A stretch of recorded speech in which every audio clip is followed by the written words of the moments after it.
बिस्मिल्लाहिर्रहमानिर्रहीम। आप सबको बहुत ज़्यादा वेलकम। अब हम लोग म्यूनिक शहर के अंदर से सब पाकिस्तानियों की तरफ से आप सबको अस्सलाम वालेकुम। अब हम लोग यहाँ आज इकट्ठे हुए हैं एक मैसेज देने के लिए कि हम लोग कितने ज़्यादा वरीड हैं कि इस वक्त जो सूरत हाल पाकिस्तान के अंदर बन रही है उसमें हम लोग कितने ज़्यादा फ़िक्रमंद हैं।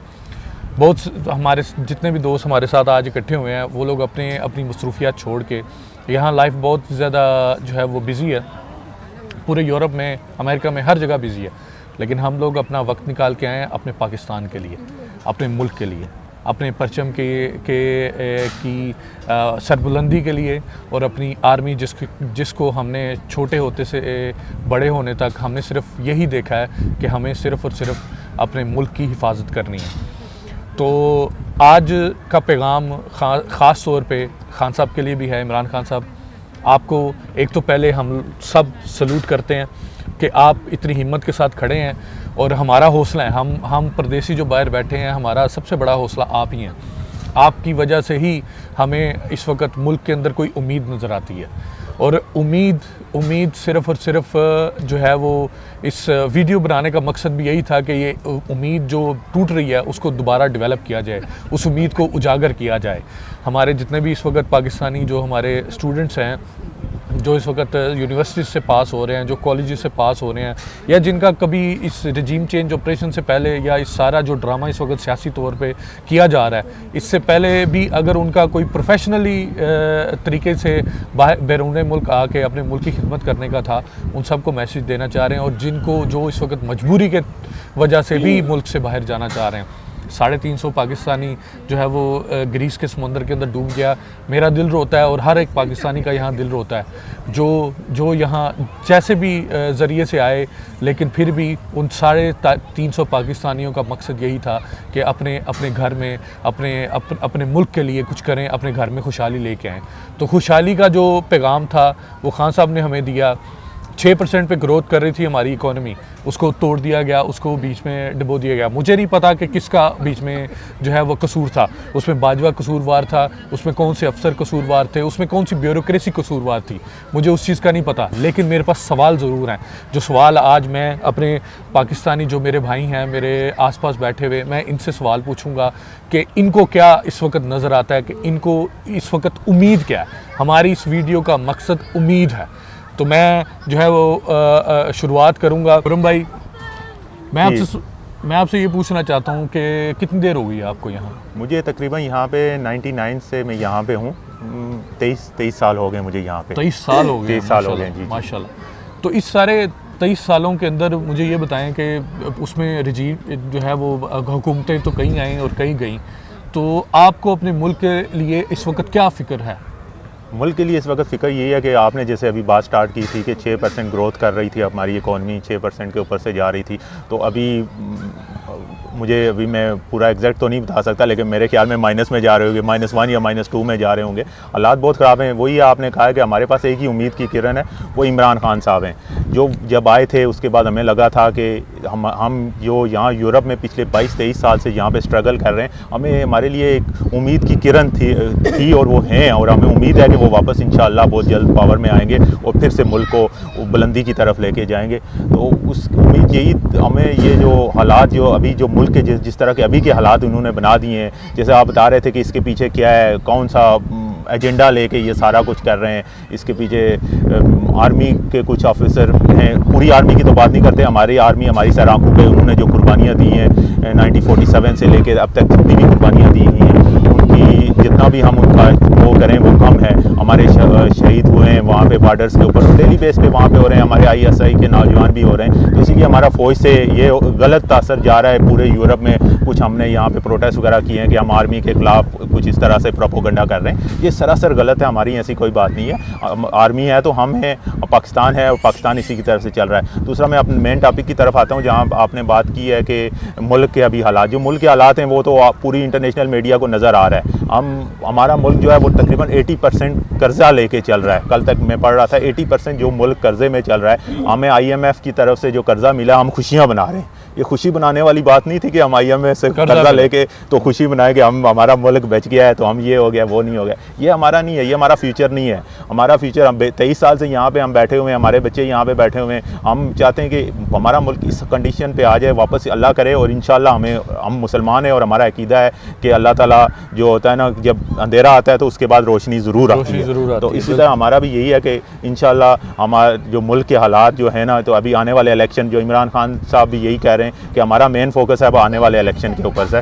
और हमारे यहाँ पे जितने भी ओवरसीज़ पाकिस्तानी यहाँ पे बैठे हुए हैं, हम लोग बैठे हुए हैं, राना भाई हैं, दूसरे भाई हैं जो यहाँ पे आप लोग हैं, तो हम लोगों ने, आपको पता है, पीछे भी प्रोटेस्ट वगैरह भी किए हैं, इसके बारे में किए हैं। तो हमारा यही प्रोग्राम है कि पाकिस्तान के अंदर कोई ऐसी स्टेबल गवर्नमेंट आए जो पाकिस्तान के बारे में सोचे, सिर्फ अपने लिए नहीं सोचे। यहाँ इससे पहले पिछले 75 साल जो पाकिस्तान की आज़ादी आप देख रहे हैं, जो भी आया उसने अपनी जेबें भरी हैं, किसी ने मुल्क के लिए कुछ नहीं किया। ये एक छोटी सी किरण जब इमरान खान साहब आए थे, लेकिन इमरान खान साहब की मैं समझता हूँ थोड़ी सी बदकिस्मती ये रही है कि वो जब आए, पावर में आए, तो फ़ौरन बाद आपको पता है वर्ल्ड में एक ऐसी बीमारी स्टार्ट हो गई जिसका नाम कोरोना था। कोविड-19 के साथ उनको उनको कुछ करने के लिए करने का नहीं था। पूरी दुनिया, आपको पता, पूरी वर्ल्ड ब्लॉक हो गई थी, कोई बंदा घर से नहीं निकल रहा था। खासतौर पे हम जर्मनी की बात करें कि हम लोग यहाँ जो है वो जर्मनी में रहने वाले हम लोग दुकानों पे जाके जो है वो आटा, चीनी, दालें ख़रीद नहीं सकते थे।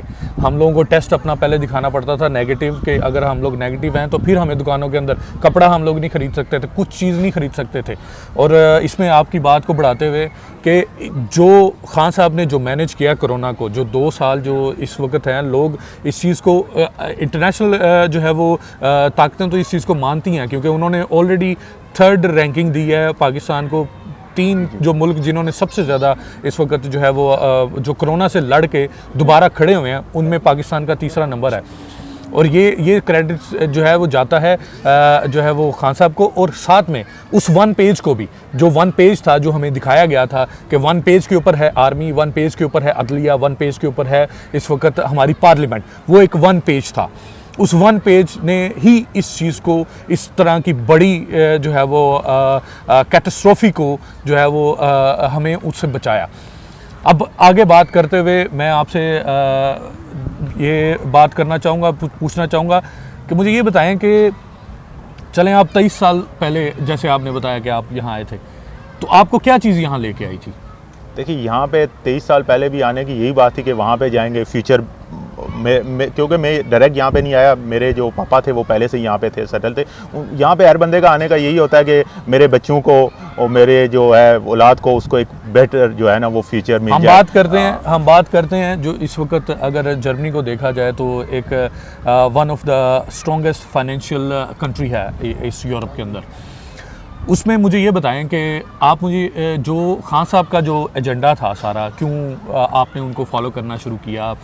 क्या वो सेहत के बारे में बात करते थे? क्या वो जो है वो गरीबों के बारे में बात करते थे? क्या उसके पीछे क्या एक वजह है कि जो आपने यहाँ आने के बाद अपनी मजबूरियों से, जिस वक्त आप पाकिस्तान से निकले यहाँ आए, तो आपने यहाँ वो क्या चीज़ देखी जो खान साहब के एजेंडे के अंदर भी आपको फिट नज़र आता है? देखिए, खान साहब ने लास्ट टाइम भी अपनी तकरीर में यही कहा था, क्योंकि उन्होंने भी अपनी ज़िंदगी का बहुत सारा हिस्सा यूरोप में, इंग्लैंड में गुजारा है। तो वो उन्होंने यहाँ पे जो सोशल सिस्टम है, यहाँ का जो सोशल सिस्टम है, जहाँ पे आके अगर आप बीमार हो जाते हैं, हॉस्पिटल में जाते हैं, तो वहाँ पे आपकी जो है चेकअप वगैरह सारी फ्री होती है, इंश्योरेंस वगैरह। और खान साहब ने भी यही किया, वहाँ पे सेहत कार्ड बनाया है, जिसकी वजह से 7-8 लाख तक अगर एक बंदा बीमार है तो उसका इलाज हो सकता है। तो ये चीज़ें जो यूरोप में थी, ये हमें नज़र आ रही थी कि ये खान साहब पाकिस्तान में लेके स्टार्टिंग कर दी थी उन्होंने। उसके बाद उन्होंने लंगर खाने वगैरह तैयार कर दिए थे, जो बेचारे भूखे हैं, दूसरे तीसरे, उनको रोटी दे दें। यहाँ पर भी आप देख सकते हैं कि अगर एक बंदे के पास काम नहीं है तो जर्मन वो वर्ल्ड सोशल आर्म में जाता है, इंग्लिश में मेरे ख्याल में उसको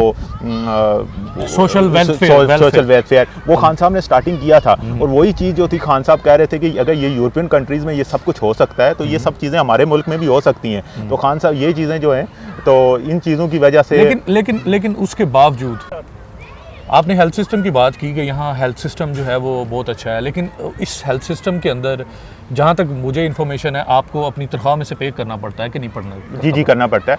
आप यहाँ पे टैक्सेस देते हैं, आपकी तनख्वाह में से आपका टैक्स काटा जाता है, जो आपको पेंशन के तौर पे बाद में आप जब आप बूढ़े हो जाते हैं, हेल्थ सिस्टम के लिए भी आपके अच्छा भला पैसा काटा जाता है। लेकिन वो जो काटा जाता है ना, तो आपको वो नज़र आ रहा है कि वो आपके ऊपर वापस लग रहा है। लेकिन मुझे जहाँ तक हेल्थ कार्ड का पता है, हेल्थ कार्ड में तो किसी से पैसा नहीं लिया जाता था, किसी गरीब के किसी तनख्वाह में से, किसी चीज़ में से, पाकिस्तान से जो है वो कोई पैसा नहीं लिया जाता था।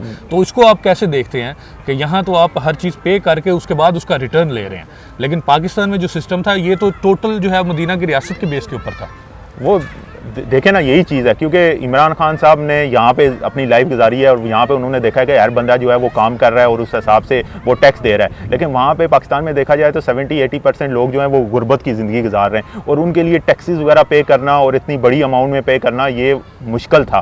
तो इसीलिए इमरान खान साहब ने वो जो एक सिस्टम था जो गवर्नमेंट की तरफ से या जो बड़े लोग हैं, मालदार लोग हैं, जो दे सकते अपने अखराजात कम करके उसमें से पैसा कम करके तो वो जो है ना वो गरीबों के ऊपर लगाया जाए। और आस्ता आस्ता मुल्क के हालात जब बेहतर होते, हर बंदा काम शाम में लग जाता, तो फिर हर बंदे ने जब देखना था कि ये काम बेहतरी की तरफ जा रहा है तो हर बंदा टैक्सेस वगैरह देना शुरू कर देता, सब कुछ देना शुरू कर देता। फिर हो सकता था कि इंशाल्लाह आने वाले दिनों में भी ऐसे भी हो सकता है कि लोग टैक्सेस की वजह से हर बंदा खुद से इस चीज़ के लिए एग्री करे कि मैं पैसा देता हूँ। तो आखिरी सवाल आपसे, आपने बड़ी खूबसूरती से सारी चीज़ें बयान की कि अगर ये सारा सिस्टम, अगर हम लोग भी हमारी के इस्लामी रियासत है, इस्लाम के नाम पे बनी थी, हमारा मुल्क बना था, ये सारी चीज़ें हमें खुद करनी चाहिए थी, ये बहुत ज़्यादा पहले हो जानी चाहिए थी। इन लोगों ने जो इस वक्त जहाँ हम लोग बैठे हैं, यहाँ देखें आपके अगर बतख फिर रही है या कोई परिंदा है, किसी को भी कोई ख़तरा नहीं है। हमारे पाकिस्तान के अंदर इस वक्त ये हालात हैं कि घरों से जो है वो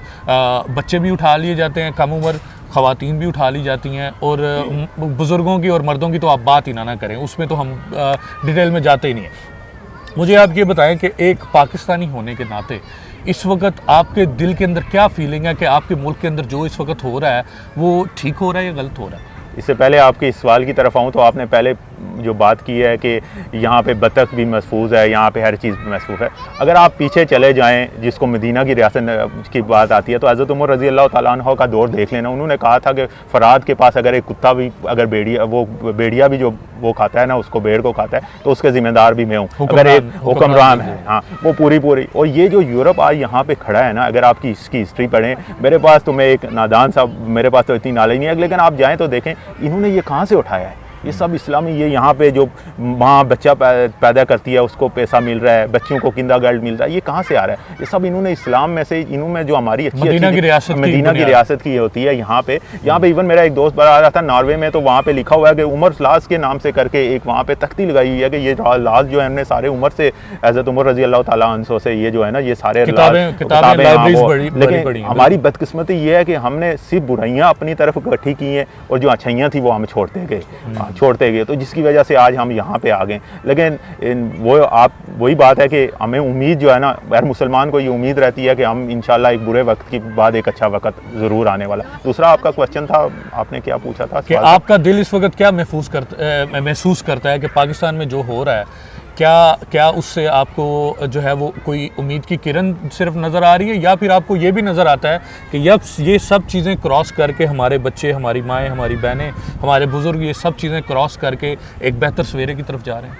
जी देखें, नाउमीदी तो गुनाह है जी, बिल्कुल नाउमीदी तो है नहीं, और हर मुश्किल के बाद आसानी ज़रूर आती है, ये हमारा ईमान है और इस पे है।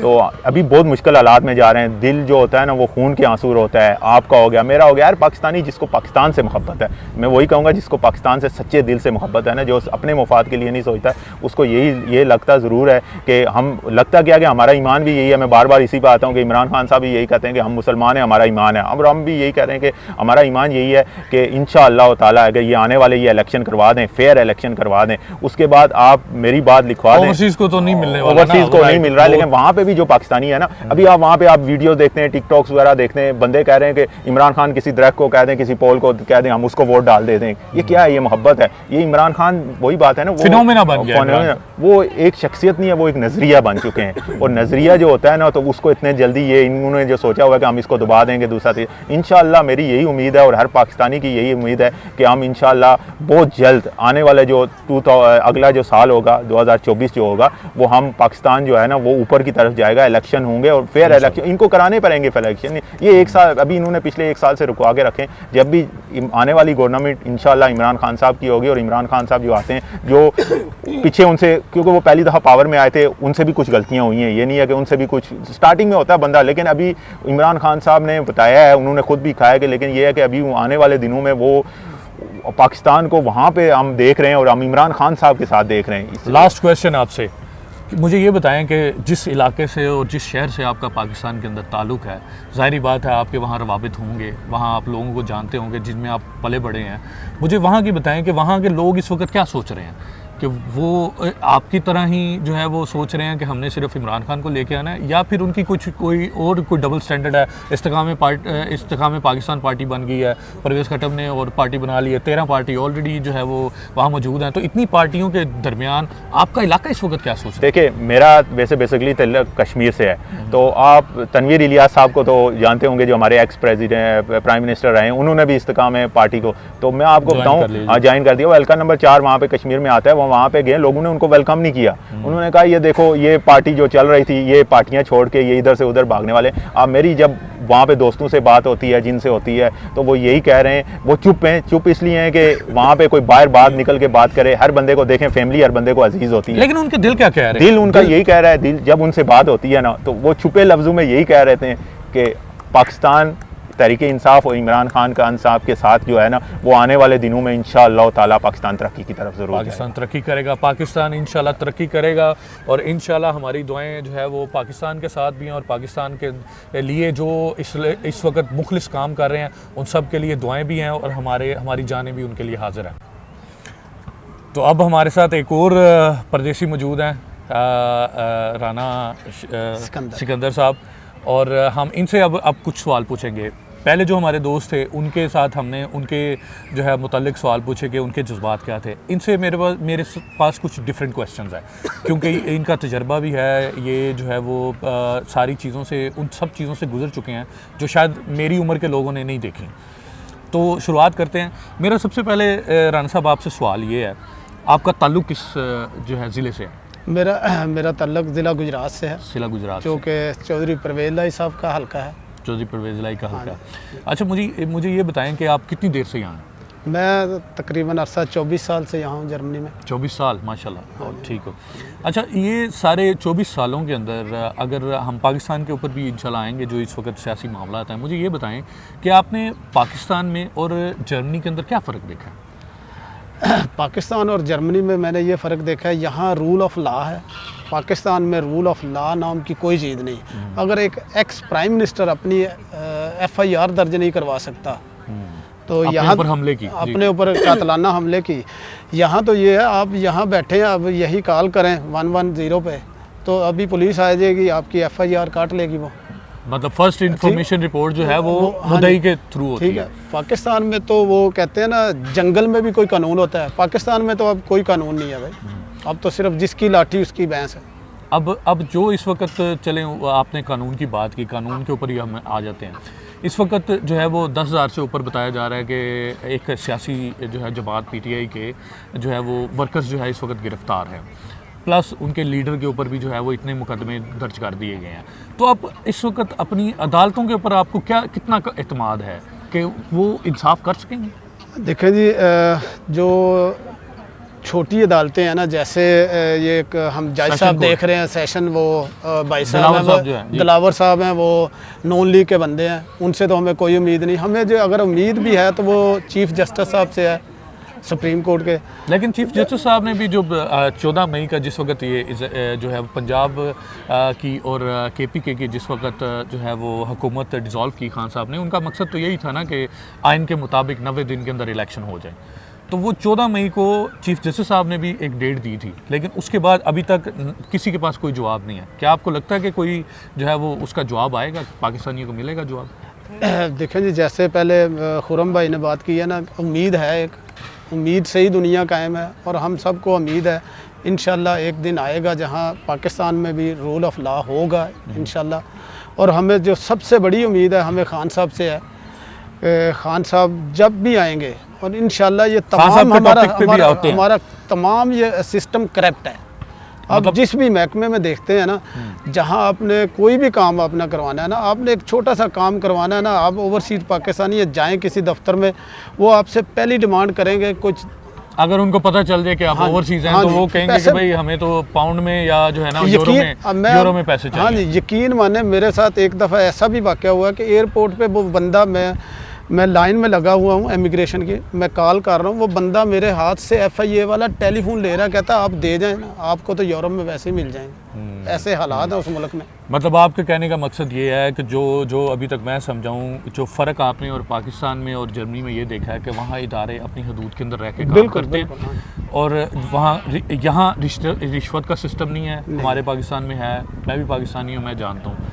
थाने जाएँ, पटवारी के पास जाएं, किसी भी महकमे के अंदर जाएं, वहाँ से जो है वो PM से लेकर चपरासी से लेकर अफसर तक रिश्वत खाता सेक्रेटरी है, लेवल तक जी अफसर रिश्वत खाता है। तो मतलब इसमें अब इस्लामी जमहूरिया पाकिस्तान वाली तो बात रही नहीं ना, मतलब इस्लामिक रियासत वाली बात रही नहीं। तो खान साहब उसी को चेंज करना चाहते थे। अच्छा, अब अगला क्वेश्चन मेरा ये है आपसे कि जो इस वक्त जो सियासी जमातें हैं, जिसको मेरा ख्याल है कि आपके बड़ों ने भी वोट दिया होगा, मेरे बड़ों ने भी वोट दिया, इस वक्त जो सारी नून लीग और PP की अगर ख़ास तौर पे बात की जाए, ये दो पार्टियां जो है वो डेकेड्स से हैं, सालों से, हमारे बुजुर्गों ने भी उनको वोट दिया।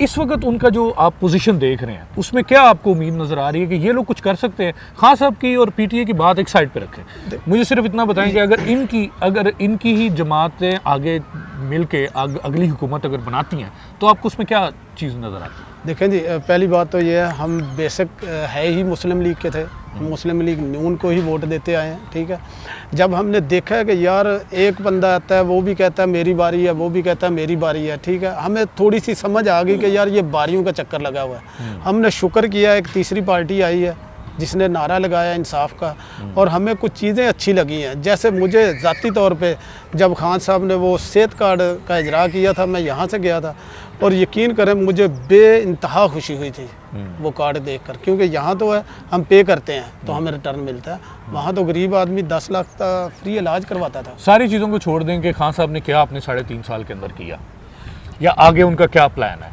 आपको इनमें फ़र्क क्या नज़र आता है कि Khan as a prime minister या एज अ लीडर, आपका मतलब प्राइम मिनिस्टर वो ना भी हो सकता है सदर हो सकता है वो एक MNA भी हो, लेकिन इनमें और नून लीग और PP के अंदर आपको फ़र्क क्या नज़र आता है एज अ लीडर?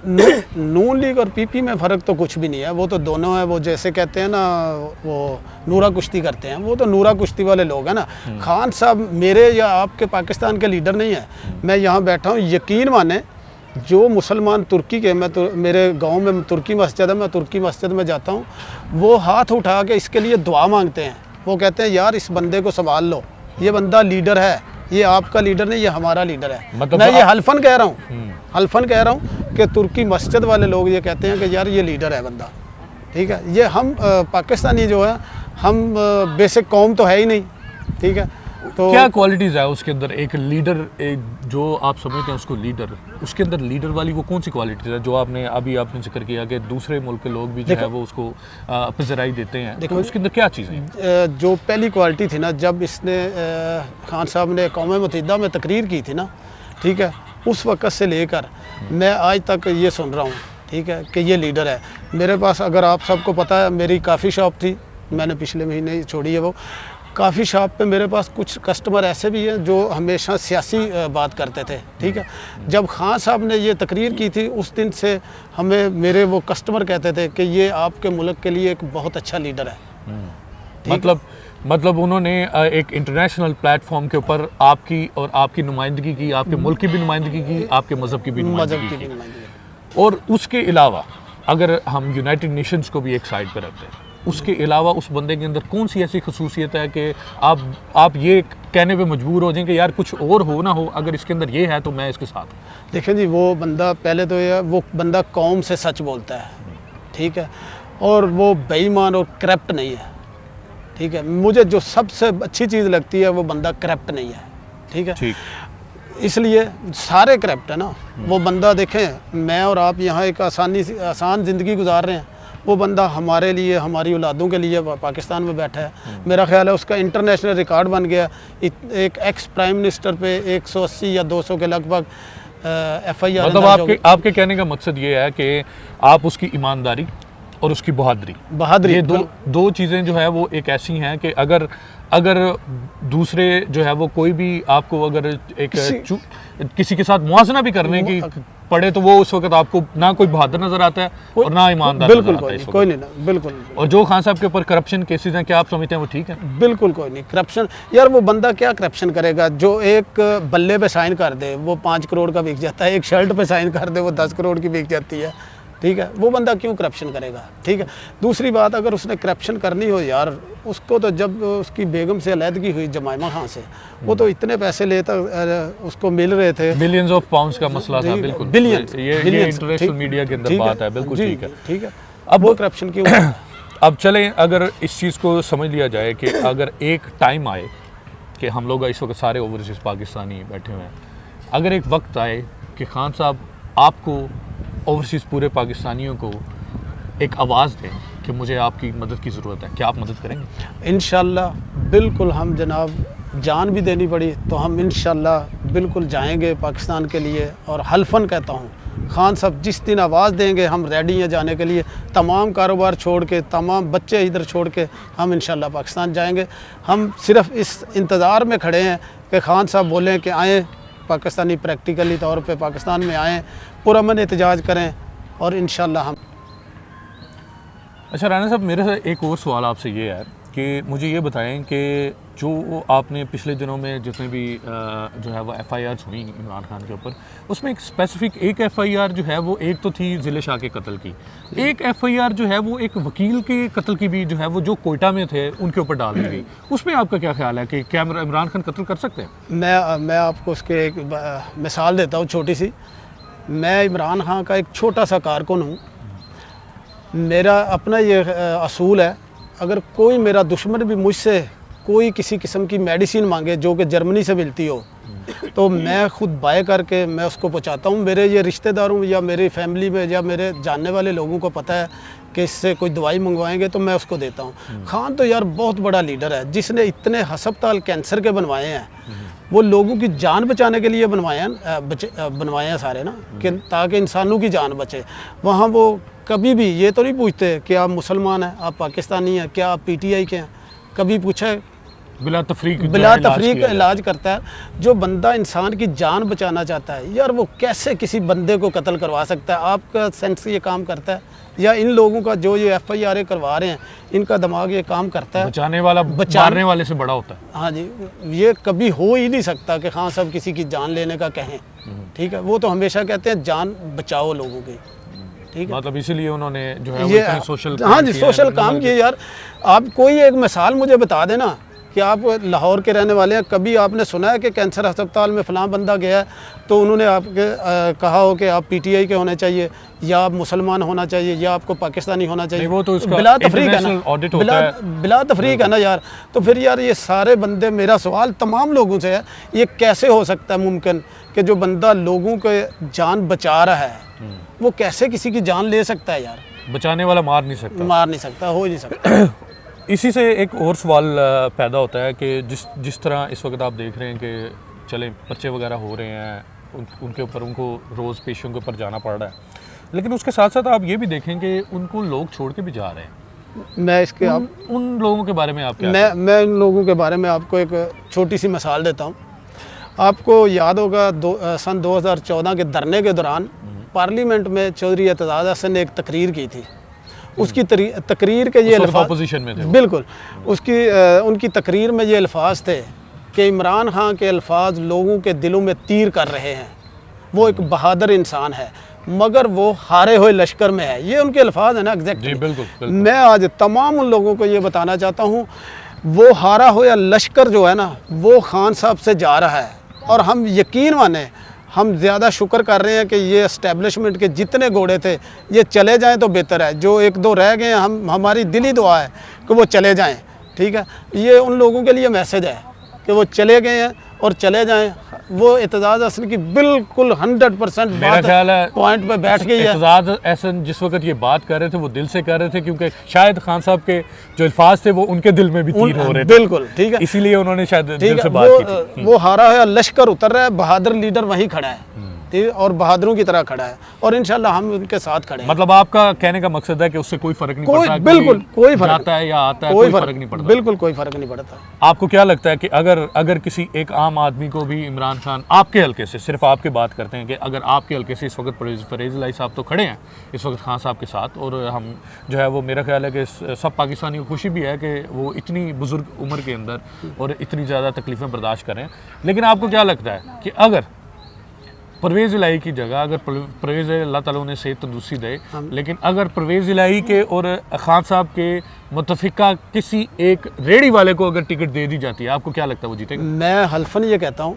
और मैंने ये इकरार भी करता हूँ, अभी जब भी इलेक्शन अनाउंस होंगे पाकिस्तान, मैंने खुद भी जाना है, आप लोगों से वोट डालने के लिए पाकिस्तान जाएंगे? बिल्कुल जाएंगे, और खान साहब किसी रेडी वान को भी दे देना, जो मेरा जाती दुश्मन मेरे गाँव का भी होगा, मैं अल्हम्दुलिल्लाह उसको भी वोट दूंगा। मतलब आप बिला तफरीक अगर पार्टी का नाम चेंज हो जाता है फिर जिसको खान साहब बोलेंगे, अगर इमरान, अगर मैं हम सिर्फ इमरान खान को जानते हैं, मतलब जिसके ऊपर खान साहब का हाथ होगा बस हम चाहे वो खंबे को बोल देंगे, हम इंशाल्लाह खंबे को वोट ना, उससे कोई इंतखाबी निशान मैटर करता है, कुछ ना पार्टी मैटर करती है, कुछ भी नहीं, कुछ भी नहीं करता, कुछ भी नहीं करता, सिर्फ खान साहब मैटर करते हैं। खान साहब मैटर करते हैं। बहुत बहुत शुक्रिया आपका टाइम का। दोबारा आपके सामने हाजिर हूँ एक और ओवरसीज़ पाकिस्तानी, एक परदेसी को लेके, और इनकी थोड़ी सी स्टोरी डिफरेंट है। वो मैं बताना चाहूँगा कि ये पिछले जितने भी सालों से यहाँ हैं, हर रोज़ इन्होंने हर दिन हर रात एक तकलीफ़ के अंदर गुजारा है, और इनसे जो मैं सवालात करने जा रहा हूँ वो आपको वो इंसाइट देंगे कि यहाँ जो परदेसी जो लोग आते हैं, जो है वो बग़ैर वीज़े के या बग़ैर एयरपोर्ट के या डंकी लगा के आते हैं, उनके साथ क्या यहाँ होता है, ये इंसाइट आपके साथ लेके मैं हाज़िर हुआ हूँ। कमर भाई अस्सलाम वालेकुम। वालेकुम सलाम रहमतुल्लाह। कमर भाई, सबसे पहले ये बताएं कि आपका ताल्लुक़ कहाँ से है? जी, मेरा ताल्लुक़ पाकिस्तान फैसलाबाद से है। फैसलाबाद से ताल्लुक़ है। कितनी देर हो गई है आपको यहाँ? मुझे तकरीबन 8 साल को 2-3 महीने हो गए इधर जर्मनी में। मतलब 8 साल प्लस हो गए हैं। तो आप यहाँ आए कैसे थे? मैं तो आया था तकरीबन जेन्युइन वीज़े पे ही आया था इधर जर्मनी में, लेकिन यहाँ आने के बाद फिर पासपोर्ट मेरा वगैरह खो गया था यहाँ, तो उसके लिए फिर मुझे बहुत मुश्किलात उस वक्त झेलनी पड़ी। क्या आप शादीशुदा हैं? जी, शादीशुदा हूँ माशाल्लाह। कितने बच्चे हैं आप? मेरे 3 बच्चे हैं। क्या आपके साथ यहाँ रहते हैं वो? नहीं, वो पाकिस्तान में हैं। पाकिस्तान में रहते हैं? जी। तो सब 3 बच्चों को का मतलब बचपन आप नहीं देख सके? नहीं, बचपन वो सारा गुजर गया। इधर 8 साल इधर हो गए हैं, तो जारी बात है फिर बच्चों के लिए भी बड़ा मुश्किल हो जाता है। हमारे लिए भी जो फैमिली वाले, ये नहीं है कि मैं हूँ, जितने भी फैमिली मेम्बर हैं जिनकी फैमिलियाँ पाकिस्तान में हैं, उनके लिए काफ़ी मुश्किलात हैं, यहाँ प्रदेश में काटनी पड़ती हैं, और बहुत मुश्किल वक्त है जो यहाँ देखना पड़ता है। मतलब आप सबसे बड़ी मुश्किल तो ये है कि आप अपने बच्चों से दूर हैं, अपनी फैमिली से दूर हैं। अब मुझे ये बताएं कि जो इस वक्त, क्योंकि हमारा आज का टॉपिक जो है वो, क्योंकि हम चाहते हैं कि खान साहब तक भी ये जो है वो हमारी वीडियोस पहुंचे, मुझे ये बताएं कि इस वक्त जो पाकिस्तान के अंदर हो रहा है और जो आप यहाँ देखते हैं, उसमें क्या फ़र्क आपको नज़र आता है? जी, पाकिस्तान में जो हो रहा है अब तो उधर कोई इस कानून नाम की कोई चीज़ ही नहीं है पाकिस्तान में। तो मैं आपको एक छोटी सी मिसाल देता हूँ कि मुझे इधर जर्मनी में पासपोर्ट की ज़रूरत पड़ गई, तो उस वक्त ये नून लीग की हुकूमत थी, तो मैंने बहुत तवज्जो की जाके एम्बेसी में जाके पासपोर्ट बनवाने के लिए। हालांकि वो आपका हक है, आप पाकिस्तानी हैं, आपका हक है। मेरे पास पासपोर्ट सारा कुछ ओरिजिनल चीज़ें मेरे पास मौजूद थी, लेकिन वो बना के नहीं देते थे। मैं 2-2.5 वजह क्या थी, क्यों नहीं बना के देते? वो जब हम उधर जाते थे वो कोई ना कोई इशू लगा देते थे, भाई ये लेके आओ, ये लेके आओ, नहीं तो हमें पैसे पे करो, फिर हम आपको ये सारी चीज़ें मतलब रिश्वत मांगते थे कि भाई हम आपको ये सारी चीज़ें बाद में किसी चीज़ की लाने की ज़रूरत नहीं है, हमें पैसे दे दो, हम आपका पासपोर्ट तैयार करवा देंगे। घूसखोरी, ठीक है जी। और फिर जब खान साहब की हुकूमत आई, उसमें कोई आपको फ़ायदा हुआ? जी माशाल्लाह, जब खान साहब की हुकूमत आई तो वो खान साहब, कोई एक दोस्त थे पाकिस्तानी जो इधर गए थे, उन्होंने वो वीडियो चढ़ाई और फिर खान साहब को वो उस चीज़ का पता चला वीडियो का, जब उन्होंने देखी तो फिर उन्होंने एक्शन लिया। एक्शन लेने के बाद फिर वो पासपोर्ट क्या है वो, जब मैं फिर वो वीडियो देखने के बाद ये चीज़ें सारी हुई, मैं गया वहाँ एम्बेसी में, तो उन्होंने बिना कोई चीज़ लिए मुझसे वो उन्होंने पासपोर्ट कोई चीज़ नहीं मुझसे मांगी, फिर उन्होंने पासपोर्ट मुझे बना के दे दिया। ना रिश्वत ना डॉक्यूमेंट्स, कोई चीज़ नहीं, कुछ भी नहीं। जो आपका हक था वो आपको मिला, वो मुझे मिला। ये अल्लाह ताला का फजल है कि अल्लाह ताला ने वो खान साहब को फरिश्ता बना के भेजा कि अब खान साहब को ये नहीं है कि पाकिस्तान में, पूरी दुनिया पूरी वर्ल्ड में उनको मानते हैं सिर्फ उनकी सिंसेयरली की वजह से कि खान साहब आए तो वो सारी चीज़ें ये मैनेज की, और सलूट करते हैं वो सबको कि भाई इतना अच्छा इंसान आप लोगों के पास आया और आप लोगों ने उसको एक्सेप्ट नहीं किया। अच्छा, इसमें ये पासपोर्ट का आपका तजर्बा हो गया, हो सकता है बहुत सारे और पाकिस्तानियों को भी यही तजर्बा हो, लेकिन ये फ़ॉरेन पॉलिसी के अलावा मुझे ये बताएं कि जिस वक्त जो है वो आपके वज़ीर आज़म थे नवाज शरीफ साहब, और फिर वज़ीर आज़म बने इमरान खान साहब, तो इस सारे दौर के अंदर आप यहाँ थे, आपने एज अ पाकिस्तानी होने के नाते क्या महसूस किया? महसूस यही किया है, जब उनकी हुकूमत थी वो तो कहते हैं कि जब नून लीग की हुकूमत आई तो सब कुछ निज़ाम धर्म भरम हो गया। हमारा जो जितना जो टैक्स का पैसा है वो हमें नहीं मिलता, हमारे बच्चों को वो जो नशोनुमा होती है, ग़िज़ा होती है, वो उन चीज़ों को मुहैया नहीं होती। वो सारा पैसा लेके वो खुद हड़प कर जाते हैं, आवाम के ऊपर नहीं लगाते। और खान साहब माशाल्लाह आए, और खान साहब ने जैसा कि वो पहले भी एक दोस्त ने बोला कि कोरोना शुरू हो गया, कोरोना के दौर में भी खान साहब के पास कुछ नहीं था। जब इनको हुकूमत मिली ख़जाना बिल्कुल ख़त्म हो चुका था। तो जब खान साहब आए तो खान साहब ने फिर भी उस कोरोना दौर में काम ना होते हुए भी लोगों के घरों में राशन डलवाए, उनको पैसे दिए कि चलो जितना हो सकता है आप लोग गुजारा करो ताकि आप लोग चलो भूखे ना मरो। तो नून लीग की हुकूमत में कहीं भी ऐसा मैंने नहीं देखा, ना हमारी कोई पिछली नस्लों ने देखा कि भी किसी को कुछ इन्होंने को 10 रुपए दिए हुए, अगर 10 रुपए दे भी देते हैं तो उससे 4 गुना उनसे वापस ले लेते हैं। मतलब आपके कहने का मकसद है कि जिस वक्त कोरोना का टाइम आया और कोरोना से पहले ही जो इमरान खान साहब ने पनाहगाहें शुरू की, हेल्थ कार्ड शुरू किया, और हर बंदे को जो है वो कर्जा देना शुरू किया, 12,000 रुपया जो है वो हर एक गरीब खानदान को मिलता था, आपको उनकी वो पॉलिसियाँ पसंद है? बिल्कुल मुझे पसंद है। और उसके अलावा जो इंटरनेशनली जो आपकी एज अ पाकिस्तानी जो आपकी पिक्चर बनी, आपको वो भी उनसे पसंद है? उसके अलावा खान साहब के अंदर क्या आपको चीज़ें अच्छी लगती हैं? खान साहब एक मुल्क के लिए एक बहुत समझे कि एक सच्चे जज्बे से उन्होंने पाकिस्तान को लेके चले। उन जब 3 या 3.5 साल का जब खान साहब का अरसा रहा है, खान साहब ने पूरे मुल्क को लेके उनको साथ चले और पाकिस्तान तरक्की की राहों में गामजन था।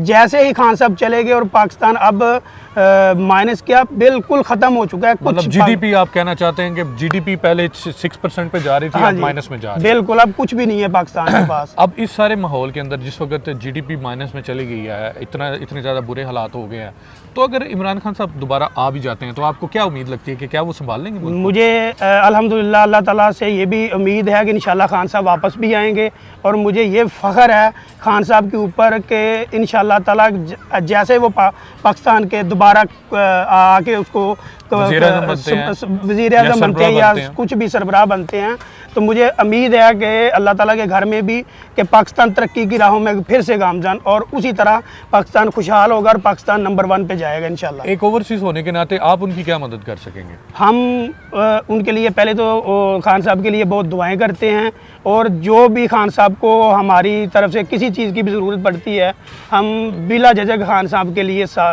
करने के लिए तैयार हैं, और खान साहब के लिए हर वक्त उनके साथ हैं, और जो हमको कहेंगे हम वो करने के लिए तैयार हैं इंशाल्लाह। अच्छा, आप जिस माहौल के अंदर रहते हैं, मुझे आसपास के अपने माहौल के बारे में बताएं कि फैसलाबाद जहाँ से आपका ताल्लुक है वहाँ के लोगों का क्या कहना है, और यहाँ जिन लोगों के आसपास आप रहते हैं उन लोगों का क्या कहना है? पाकिस्तान फैसलाबाद में तो पहले वो सबसे पहले नून लीग का वो गढ़ है, तो वो पहले नून लीग को ही सारे सपोर्ट करते थे, लेकिन अब जैसा उन्होंने ये हालात देखे हैं तो वो जितने भी नून लीग को फॉलो करते हैं वो सिर्फ इस वजह से वो नाम लेने तक वो मजबूर है कि अगर नाम लेंगे तो हमारी फैमिली को वो अटैक करेंगे। लेकिन दिलों की आवाज़ उनकी यही है कि हम खान साहब के साथ हैं, और जो भी बंदा है खान साहब जिसको भी कहेंगे कि इसको वोट दे दो, हम उसको वोट देने के लिए तैयार हैं। और सब इस वक्त पाकिस्तान कोई बड़ा नाम, कोई इलेक्टेबल, कोई किसी चीज़ की ज़रूरत नहीं है, सिर्फ खान साहब इंशाल्लाह ताला, मतलब खान साहब जिसको कहेंगे उसको इंशाल्लाह उसको आवाम को वोट देगी। देख लिया आपने, सिर्फ आप तक बात पहुँचाने का मकसद यही था कि इस वक्त ना कोई लीडर मैटर करता है कि कोई इलेक्टेबल है या नहीं है, ना ये मैटर करता है कि उसकी पार्टी क्या है। इस वक्त जो क्वेश्चन जो इस वक्त अदालतें जो कोशिश कर रही हैं कि तहरीक इंसाफ का जो है वो उसको नाअहल कर दिया जाए, जो एज अ जमात खान साहब को नाअहल कर दिया जाए एक सियासी लीडर होने के नाते, और उनसे बल्ले का निशान भी छीन लिया जाए।